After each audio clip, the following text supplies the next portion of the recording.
जय हिंद दोस्तों। दुनिया के महाशक्तियों को अब ये लाइसेंस मिल चुका है कि वो अपने आसपास चाहे जो भी करें, चाहे जिस पे कब्जा करें, जिस पे अटैक करें, जिससे चाहे जो मर्जी रिसोर्सेज या अपना जो नेशनल इंटरेस्ट है वो पूरा करें।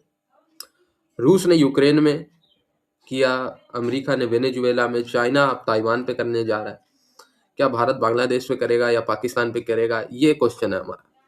दोस्तों, रूस ने एक तरफा यूक्रेन में जो किया और लैंड कैप्चर किया, अपनी सीमाएं बढ़ाई, अपने रिसोर्सेज बढ़ाए।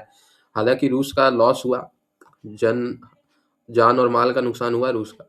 बट वो अब जो रिसोर्सेज इन्होंने जितने बिलियंस ऑफ डॉलर के रेयर अर्थ मिनरल्स और अपना एरिया विस्तार रूस ने किया, वो उसको अब हमेशा के लिए एक बेनिफिट देगा।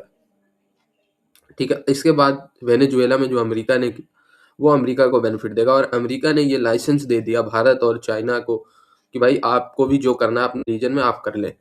बस उसका एक जस्टिफाई करने के लिए कुछ अच्छा सा रीजन रख लेना कि यहाँ पे नार्को टेररिज्म हो रहा था, तो यहाँ पे हमारी नेशनल इंटरेस्ट को थ्रेट हो रहा था, हमारी नेशनल सिक्योरिटी पे दिक्कतें आ रही थी। बस एक ऐसा सा कोई रीजन तैयार कर लेना बस। चाइना ताइवान के लिए प्लानिंग अब करेगा तो वो यही कहेगा ना कि भाई देखो, अमेरिका ने भी तो वेनेजुएला पे ऐसे किया था, हम भी ऐसे कर। बांग्लादेश पे क्या भारत को ऐसा करना चाहिए, मेरा मेन पॉइंट ये। दोस्तों, भारत के पास तो बहुत सारे वैलिड रीजन है। भारत के पास ऐसे रीजंस है कि भारत के सीधा स्टेट्स को काटने की बातें बांग्लादेश कर रहा है। क्या अमेरिका को काटने की बातें चाइना ने की या वेनेजुएला ने की, या चाइना को काटने की बातें ताइवान ने की, या रसिया को काटने की बातें यूक्रेन ने की? नहीं। सबसे ठोस रीजन इस समय भारत के पास है बांग्लादेश पे अटैक करने का और बांग्लादेश को सबक सिखाने का। आप एग्री करते हैं तो कमेंट करके जरूर बताना। दोस्तों, इंटरनेशनल रिलेशनशिप में एक बहुत जबरदस्त बात होती है कि मौके पे चौके मारना या हीट ऑफ द मोमेंट। आपने क्रिकेट में भी ये टर्म सुनी होगी, हीट ऑफ द मोमेंट। ऐसे इंटरनेशनल रिलेशन में भी होता है हीट ऑफ द मोमेंट, यानी जब हथौड़ा गर्म है, लोहा गर्म है, हथौड़ा मार दो। इस समय दुनिया में जो दो महाशक्तियां हैं, इन्होंने लैंड कैप्चरिंग या अपने नेशनल इंटरेस्ट के लिए दूसरे देश पे सीधा हमला किया। इस समय अगर भारत भी करता है तो ये कोई बड़ी बात नहीं, ये एक सामान्य बात होगी कि भाई रूस ने किया, अमेरिका ने किया, चाइना प्लानिंग कर रहा है, तो भारत ने भी कर दिया। तो ये कोई बड़ी डील नहीं है बांग्लादेश को सबक सिखाने के लिए। बट अगर भारत ये चीजें बाद में करता है, जब इस इंसिडेंट को 1-1.5 साल हो जाएंगे या 2 साल हो जाएंगे, फिर पूरी दुनिया एक तरफ हो जाएगी कि भाई ये भारत ने अस्थिरता के लिए या ये सारी चीजों के लिए, फिर गुटबाजी हो जाएगी ना। अभी तो अमेरिका ये नहीं कह सकता भारत को आपने गलत हमला किया, भारत भी कहेगा आपने भी तो हमला किया। आप बात को समझे तो मौके पे चौका मारना या लोहा गर्म है हथौड़ा मारना, ये अंतरराष्ट्रीय रिलेशनशिप की बहुत जबरदस्त थ्योरी है और ये हमेशा काम करती है हमारे आम जीवन में। ठीक है, अगर बाढ़ आ रहा है तो पानी अधिक आ गया तो कोई दिक्कत नहीं है। ठीक है, बाढ़ आ ही रहा है, पानी अब जब पूरा हर जगह पानी पानी है तो उसमें थोड़ा 2 लोटा पानी और गिरा दिया तो उससे कोई दिक्कत नहीं। लेकिन सूखा पड़ा है, वहां पे अगर पानी आ जाए तो फिर वो अजीब सा सिचुएशन बन जाता है और फिर उस पर सबकी नजर आ जाती है। आप मेरी बात समझ रहे हो यानी। बट ये थियरी हमेशा काम करती है। अब देखिए दोस्तों, बांग्लादेश की क्या औकात कि ये जो है बार बार पिछले 1 सालों से, मैं तो सुनते सुनते थक गया कि इन्होंने कितनी बार भारत के 7 सिस्टर्स को काटने की बात कही होगी। न सिर्फ बांग्लादेश के लोग बल्कि बांग्लादेश की जो टॉप लीडरशिप है, उन्होंने भी ये बात की है। चाहे वो मोहम्मद यूनुस हो, चाहे वो उनके बांग्लादेश के नेशनल नेशनल सिक्योरिटी एडवाइजर हो, ठीक है, मतलब जो भी हो, बस बांग्लादेश के आर्मी की तरफ से ऐसी बातें नहीं आई। रिटायर बांग्लादेशी जो आर्मी के ऑफिसर्स है वो ये बात कर चुके हैं।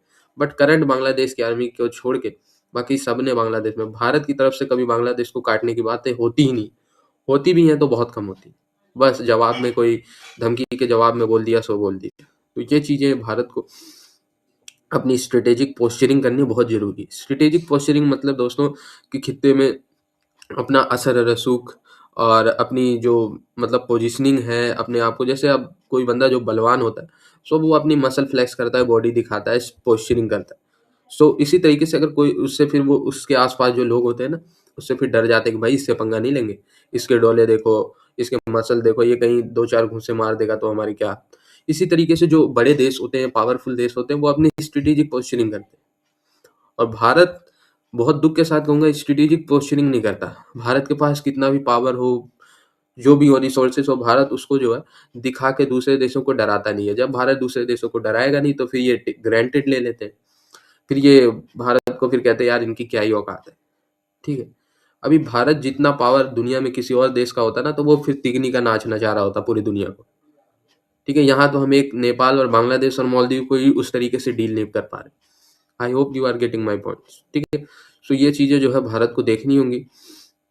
और बांग्लादेशी आज कह रहे हैं जब आप इस पे कोई रिस्पॉन्स नहीं दोगे तो कल को ये करेंगे भी। ठीक है, ये हमारी आर्मी से नहीं जीत पाएंगे पर ये हमारे बॉर्डर को इन्फिल्ट्रेट तो करेंगे, बॉर्डर के इस पार आके, जैसे कश्मीर वल्नरेबल हो चुका है, पाकिस्तान जब मर्जी आतंकवादी भेज देते हैं। सो उसी तरीके से फिर इस तरफ से भी बांग्लादेशी करेंगे। और आप कितना प्रोटेक्ट करोगे, कितना ही आप प्रोटेक्ट कर लोगे भाई, हर जगह कितनी ही सैनिक लगा लोगे आप। ठीक है। तो भय बिन होत न प्रीत, मैं तो यही मानूंगा। और बांग्लादेश को औकात बताना बहुत ज्यादा जरूरी है और मौके का फायदा उठाया। यार कौन कहे हम तेल के लिए लड़े या लैंड एरिया बढ़ाने के लिए, हम तो अपनी सॉवरेनिटी की ही ढंग से रक्षा नहीं कर पा रहे। रक्षा मतलब कि बातों से तो वो आपको धमकियां लगाए जा रहे हैं ना। ठीक है, उनकी औकात नहीं है कि वो आपके बॉर्डर को चेंज कर ले 1 इंच भी आज के टाइम में कोई भी। तो बांग्लादेश तो भूल जाए, चाइना भी, ये अमेरिका भी ये गलती नहीं कर सकता कि भारत के 1 इंच बॉर्डर को इधर से उधर कर दे। बट द फैक्ट इज कि बांग्लादेश जैसे और मालदीव जैसे देश आपको धमकियां तो लगा रहे हैं। वो चाइना से तो डरते हैं, वो अमेरिका से तो डरते हैं, रसिया से तो डरते हैं, पर आपसे मालदीव भी नहीं डरता। तो आपको वो खौफ लाना पड़ेगा। अगर आप वो खौफ नहीं लाएंगे तो टू बी वेरी ऑनेस्ट, ये दुनिया में कब किसके पास क्या न्यूक्लियर आ जाए और कब किसके पास क्या किसकी अर्थव्यवस्था बदल जाए, तो ये इसमें टाइम नहीं लगता। तो फिर वो जब मजबूत हो जाएंगे तो फिर वो अपने इरादे आपके ऊपर टेस्ट करेंगे। तो ये चीज़ें आपको ध्यान रखना होगा और भारत को अमेरिका वाले अंदाज में, रसिया वाले अंदाज में, चाइना वाले अंदाज में एक्ट करना होगा। अगर भारत अपने आप को सुपर पावर कर कहता है तो ऐसे सुपर पावर नहीं बन जाते भाई। आपके पास जब कैपेबिलिटी है, उन कैपेबिलिटीज को यूज करना होगा आपको। उन कैपेबिलिटीज से अपने जो दुश्मन है या जो आपके खिलाफ आवाज उठा रहे हैं उनको शांत करना होगा। तब जाके पूरी दुनिया आपसे खौफ खाएगी, आपके पास आएगी। अदरवाइज फिर यही है कि परमाणु लेके दिखाते रहो, इतनी बड़ी सेना लेके दिखाते रहो, उससे कुछ आपका आर्थिक फायदा होना नहीं है। बस ये इतनी बड़ी सेना 32-35 लाख की सेना सिर्फ डिफेंस के लिए रखी हुई है, बाकी किसी को सबक सिखाने के लिए तो इसका यूज हम कर नहीं सकते अमेरिका, चाइना और रशिया की तरह। तो फिर ये चीजें आपको ही दिक्कत करेंगी। मैंने एक और वीडियो में आपसे बात की थी कि इतनी बड़ी सेना अगर हम आर्थिक फायदे के लिए यूज नहीं करेंगे तो फिर वो हमारे ऊपर ही बोझ बनती जाएगी। इतने लाख करोड़ हर साल सेना के मेंटेनेंस में चला जाता है, वही सेना भेज के क्या हम बांग्लादेश को सबक नहीं सिखा सकते? 2 घंटे लगेंगे, बांग्लादेश की पैंट गीली हो जाएगी। ठीक है। और सारी की सारी जो धमकियां लगाते हैं ना वो सब की सब अंदर चली जाएगी, बस एक सेना की टुकड़ी भेज दो। और वही है कि अब क्या कहें, अमेरिका भेज सकता है, रसिया भेज सकता है, चाइना भेज सकता है, बट हम तो पता नहीं कौन से यूएन के लॉज मानते हैं भाई। मैं तो हैरान हो गया हूँ, भारत कौन कौन से इंटरनेशनल कोर्ट ऑफ जस्टिस के, यूएन के, यूएनएससी के, यूएनएचआरसी के, तो भारत कितने ऑर्गेनाइजेशन, डब्ल्यूटीओ सबके लॉज मानता है। और जो बड़ी महाशक्तियां हैं यूरोप, अमेरिका और चाइना